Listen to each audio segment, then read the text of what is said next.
So whenever you open up the pack, you have a piece of plastic that's separating the roe inside of the thing. You cut it open with the knife, kind of lengthwise, because you want to get in there and get that roe for your hook. You open it up, and then you just cut a little slice. I usually go about an inch from the side, cut it down about a good 3 to 4 inches in length, little square chunks like that. I pull it out with my knife, that way I'm not trying to get it on my other hand. We're having about that much roe that we're going to do. We're going to gob that roe on an index finger and your other finger. Set our knife down.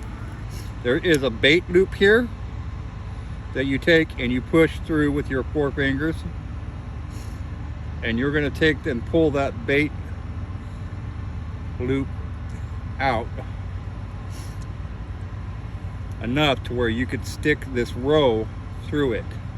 You're going to take that roe, put it through that, and then you're going to pull on your hooks, and you're going to see that it's going to tighten down onto the roe. Once that tightens down onto the roe, you just get a little bit right there, and you turn it around to the front of the hook and just push it on the hook itself. Therefore, whenever the fish grabs it, it's taking all this in its mouth. And then you have this secondary hook, which this one comes whenever you pull on the fish, so the secondary hook comes around and catches it on the back of the head. Therefore, you secure the fish well. And just another way that you are wanting to try to fish down here at Ship Creek, just in case you want to try this method, you will take your secondary hook, you will take that and have it and wrap it through your roe, bringing it underneath the other hook, pulling it through and wrapping it up inside, so that way you have not only one hook to catch from here, but another hook to catch from right here. Every which way works good.